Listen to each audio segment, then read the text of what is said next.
நியாயாதிபதிகள் 13ஆம் அதிகாரம். இஸ்ரவேல் புத்திரர் மறுபடியும் கர்த்தரின் பார்வைக்கு பொல்லாப்பானதை செய்தபடியால் கர்த்தர் அவர்களை 40 வருஷம் அளவு பெலிஸ்தர் கையில் ஒப்புக் கொடுத்தார்.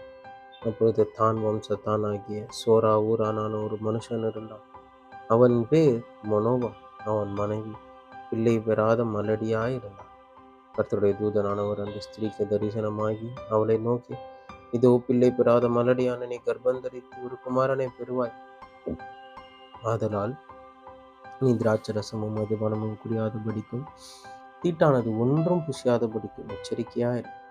நீ கர்ப்பந்தரித்து ஒரு குமாரனை பெறுவாய். அவன் தலையின் மேல் சவரகன் கத்தி படலாகாது. அந்த பிள்ளை பிறந்தது முதல் தேவனுக்கென்று நசரேயனாய் இருப்பான். அவன் இஸ்ரவேலை பெலிஸ்தரின் கைக்கு நீங்கலாக்கி இரட்சிக்க தொடங்குவான் என்றார். அப்பொழுது அந்த ஸ்திரீ தன் புருஷனிடத்தில் வந்து, தேவனுடைய மனுஷனாய் ஒருவர் என்னிடத்தில் வந்தார். அவருடைய சாயல் தேவனுடைய தூதரின் சாயலை போல மகா பயங்கரமாயிருந்தது. எங்கிருந்து வந்தீர் என்று நான் அவரிடத்தில் கேட்கவில்லை. அவர் நம்முடைய நாமத்தை எனக்கு சொல்லவும் இல்லை. அவர் என்னை நோக்கி, இதோ கர்ப்பந்தரித்து ஒரு குமாரனை பெறுவார். அதனால் நீ திராட்சரசமும் மதுபானமும் குடியாமலும் தீட்டானது ஒன்றும் புசியாமலும் இரு. அந்த பிள்ளை பிறந்தது முதல் தன் மரண நாள் மற்றும் தேவனுக்கென்று நசரேயனாய் இருப்பாய் என்று சொன்னார் என்றால். அப்பொழுது மனோவா கர்த்தரை நோக்கி விண்ணப்பம் பண்ணி, என் ஆண்டவரே, நீர் அனுப்பின தேவனுடைய மனுஷனை மறுபடியும் ஒரு விஷயம் எங்களிடத்தில் வந்து இருக்கப் போகிற பிள்ளைக்காக நாங்கள் செய்ய வேண்டியது எங்களுக்கு கற்பிப்பீராக என்று வேண்டிக் கொண்டான். தேவன் மனோவாவின் சத்தத்துக்கு செவி கொடுத்தார். அந்த ஸ்திரீ வயல்வெளியில் இருக்கும்போது தேவனுடைய தூதனானவர் திரும்பவும் அவளிடத்தில் வந்தார். அப்பொழுது அவள் புருஷனாகிய மனோவா அவளோடு இருக்கவில்லை. ஆகையால் அந்த ஸ்திரீ சீக்கிரமாய் ஓடி, இதோ அன்று என்னிடத்தில் வந்தவர் எனக்கு தரிசனமானார் என்று தன் புருஷனுக்கு அறிவித்தார். அப்பொழுது மனோவா எழுந்திருந்து தன் மனைவியின் பின்னாலே போய் அவரிடத்துக்கு வந்து, இந்த ஸ்திரீயோட பேசினவர் நீர்தானா என்று அவரிடத்தில் கேட்டார். அவர் நான் தான் என்றார். அப்பொழுது மனோவா, நீ சொன்ன காரியம் நிறைவேறும் போது அந்த பிள்ளையை எப்படி வளர்க்க வேண்டும், அதை எப்படி நடத்த வேண்டும் என்று கேட்டார். கர்த்தருடைய தூதனானவர் மனோவாவை நோக்கி, நான் ஸ்திரீயோட சொன்ன யாவற்றிற்கும் அவள் எச்சரிக்கையாக இருந்து திராட்சை செடியிலே உண்டாகிறது ஒன்றும் சாப்பிடாமலும் திராட்சரசமும் மதுபானமும் குடியாமலும் தீட்டானதொன்றும் புசியாமலும் நான் அவளுக்கு கட்டளையிட்டதை எல்லாம் கை கொண்டிருக்க கடவுள் என்றார். அப்பொழுது மனோவா கர்த்தருடைய தூதனை நோக்கி, நாங்கள் ஒரு வெள்ளாட்டுக்குட்டியை உமக்காக சமைத்து கொண்டு வரும் மட்டும் தரித்திரும் என்றார். கர்த்தருடைய தூதனானவர் மனோவாவை நோக்கி, நீர் என்னை இருக்கச் சொன்னாலும் நான் உன் உணவை புசியேன். நீ சர்வாங்க தகனபலி இட வேண்டுமானால் அதை நீ கர்த்தருக்கு செலுத்துவாயாக என்றார். அவர் கர்த்தருடைய தூதன் என்று மனோவா அறியாதிருந்தான். அப்பொழுது மனோவா கர்த்தருடைய தூதனை நோக்கி, நீர் சொன்ன காரியம் நிறைவேறும் போது நாங்கள் உம்மை கனம் பண்ணும்படி உம்முடைய நாமம் என்ன என்று கேட்டார். அதற்கு கர்த்தருடைய தூதனானவர், என் நாமம் என்ன என்று நீ கேட்க வேண்டியது என்ன?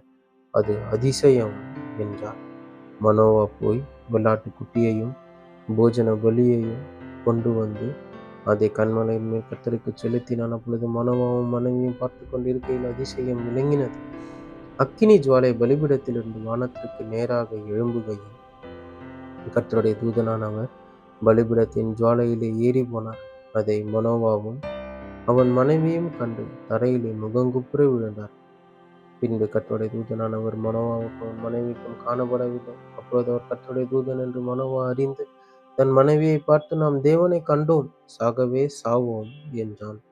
அதற்கு அவன் மனைவி, கர்த்தர் நம்மை கொன்று போட சித்தமாயிருந்தால் அவர் நம்முடைய கையில் சர்வாங்க தகன பலியும் போஜன பலியும் ஒப்புக்கொள்ள மாட்டார்.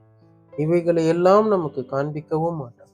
இவைகளை நமக்கு அறிவிக்கவும் மாட்டார் என்றாள்.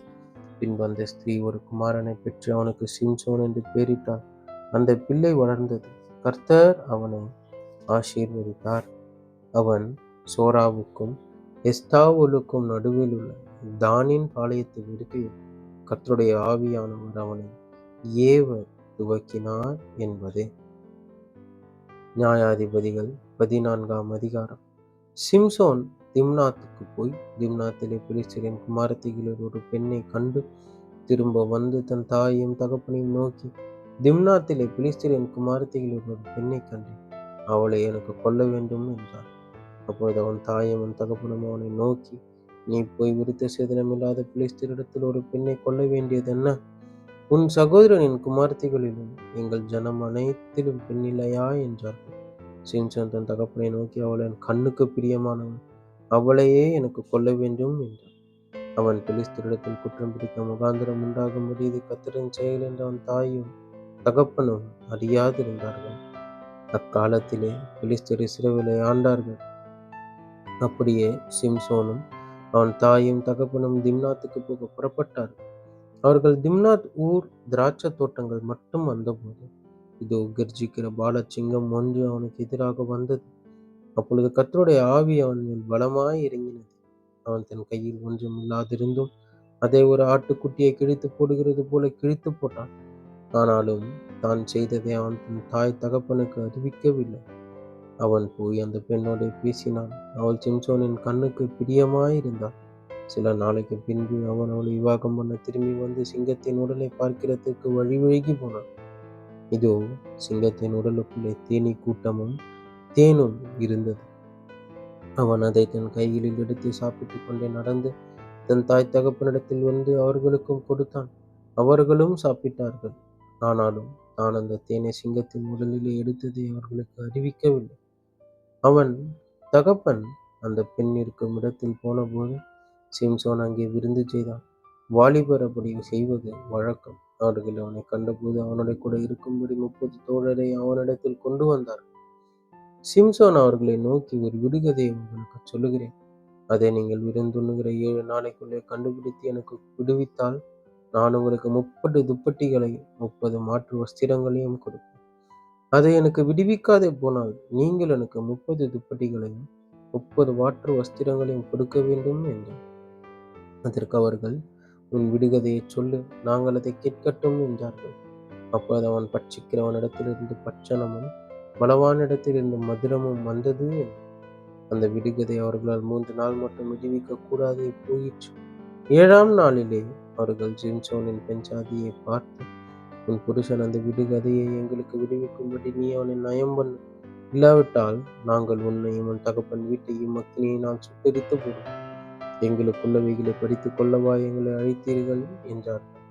அப்பொழுது சிம்சோனின் பெண் சாதி அவனுக்கு முன்பாக அழுது, நீ என்னை நேசியாமல் என்னை பகைக்கிறாய். என் ஜனங்களுக்கு ஒரு விடுகதையை சொன்னாய், அதை எனக்காவது விடுவிக்கவில்லையே என்றான். அதற்கு அவன், இதோ நான் என் தாய் தகப்பனுக்கும் அதை விடுவிக்கவில்லையே, உனக்கு அதை விடுவிப்பேனோ என்றான். விருந்துண்ணுகிற 7 நாளும் அவள் அவன் முன்பாக அழுது கொண்டே இருந்தாள். 7ஆம் நாளிலே அவள் அவனை அலட்டி கொண்டிருந்தபடியால் அதை அவளுக்கு விடுவித்தான். அப்பொழுது அவள் தன் ஜனங்களுக்கு அந்த விடுகதையை விடுவித்தாள். ஆகையால் 7ஆம் நாளிலே பொழுது போகும் முன்னே அந்த ஊர் மனுஷர் அவனை நோக்கி, தேனை பார்க்கிலும் மதுரமானது என்ன, சிங்கத்தை பார்க்கிலும் பலமானதும் என்ன என்றார். அதற்கு அவன், நீங்கள் என் கிடாரியை உணாதிருந்தீர்களானால் என் விடுகதையை கண்டுபிடிப்பதில்லை என்றார். கர்த்தருடைய ஆவி அவன் மேல் இறங்கினதினால் அவன் அஸ்கலோனுக்கு போய் அவ்வூராரில் 30 பேரை கொன்று அவர்களுடைய வஸ்திரங்களை உரிந்து கொண்டு விடுகதையை விடுவித்தவர்களுக்கு அந்த மாற்று வஸ்திரங்களை கொடுத்து கோபம் கொண்டவனாய் புறப்பட்டு தன் தகப்பன் வீட்டுக்கு போய்விட்டான். சிம்சோனின் பெண் சாதியோ வெஞ்சான். அவனுடைய தோழரில் அவனோடு சிநேகமாயிருந்த ஒருவன் கொடுக்கப்பட்டாள் என்பதே. ஆமேன், ஆமேன். கிறிஸ்துவுக்குள் பிரியமானவர்களே, கிறிஸ்துவுக்குள் நண்பர்களே, சகோதரரே, சகோதரிகளே, நம்ம இன்னிலிருந்து ஒவ்வொரு நாளும் வேத வசனத்தை ஆரம்பிக்கிறதுக்கு முன்னாடி ஒரு சிறிய ஜெபம் பண்ணிட்டு ஸ்டார்ட் பண்ணலாம் அப்படிங்கிற ஒன்று ஆண்டவர் என் இருதயத்தில் கொடுத்தாரு. ஸோ ஆண்டவரே, இந்த நாளை காண செய்ததற்காக உமக்கு நன்றி ஐயா. இந்த புதிய நாளிலே புதிய கிருபையினால் எங்களை நிரப்பும் தேவா. உடைய வேத வசனங்களை நாங்கள் வாசிக்கும் போது வாசிக்கிற எனக்கும் கேட்கிறவர்களுக்கும் கர்த்தாவே, இந்த வேதத்தின் மகத்துவங்களையும் ரகசியங்களையும் நீர் அருளி செய்யும். நீர் சொல்லாமல் உம்மை பற்றி நாங்கள் தெரிந்து கொள்ள முடியாத, நீர் வெளிப்படுத்தாமல் உம்முடைய வேதத்தின் ரகசியங்களை புரிந்து கொள்ள எங்களால் முடியாத. எங்களோடு பேசும், நாள் முழுவதும் எங்களோடு எங்களை காத்துக்கொள்ளும் ஐயா. உடைய சட்டை நிழல் எங்களை மூடி மறைத்து கொண்டு நீர் வழிநடத்தும், பாதுகாத்துக்கொள்ளும். இயேசுவின் நாமத்தில் ஜெபிக்கிறேன் பிதாவே. ஆமேன், ஆமேன்.